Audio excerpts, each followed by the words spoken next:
Kauno rajono savivaldybė yra viena sparčiausiai augančių savivaldybių Lietuvoje. Šiandien turime 115 tūkstančių gyventojų. Per 5 metus gimė 6500 vaikų.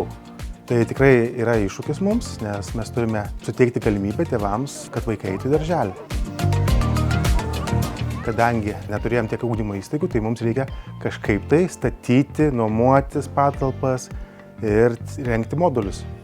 Tai buvo mero idėja, visi gal skeptiškai šiek tiek žiūrėjome, tačiau pamačius modulių ir išbandžius, kaip jie veikia, iš tikrųjų tai pasiteisino. Turime 25 modulinės grupės, į kurias lanko 440 vaikų. Turiu patirties ir įprastuose darželiuose. Galiu palyginti, kuo modulinis darželis išsiskiria ir kuo jame yra daug patogiau dirbti. Visų pirma, yra žiemos sezonas, kada šalta. Įprastame darželėje, kuriame dar tikriausiai net nepadaryta renovacija, būna šalta.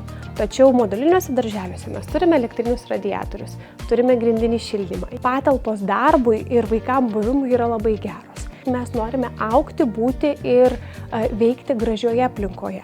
Tai moduliniai darželiai tą ir suteikia. Vaikai mato panašią erdvę kaip namuose. Gavusi pasiūlymą į šį darželį sudvejojame, bet padiskutavome su kitais tėvais ir nusprendėme leisti. Tai, manau, yra mūsų gyvenimo tobuliausias pasirinkimas, nes grupės įrengti kondicionieriai. Vasara tikrai nėra karšta, žiemą yra šilta.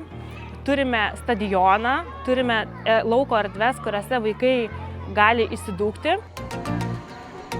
Pradėjome mes lankyti prieš keletą metų, kai tik tai jisai atsidarė. Turėdama truputėlį tų baimių, kas čia per tie moduliai, atvažiavau apsidairyti, apsižiūrėti. Ir aplinka man labai patiko dėl to, kad tai buvo labai erdvu, daug vietos. Netgi, sakyčiau, adaptacija buvo ganėtinai lengva, nes jai tikrai irgi patiko. Jinai labai jaukiai jautėsi, džiaugdavosi, kad oi, kokia graži mano lovytė. Jeigu neinam į darželį, tai jis labai liūdi. Tai tada būna bloga diena, turi pasiimti iš darželio paskutinį, nes jis nori ilgiausiai pabūti ir pirmutinį atvežti.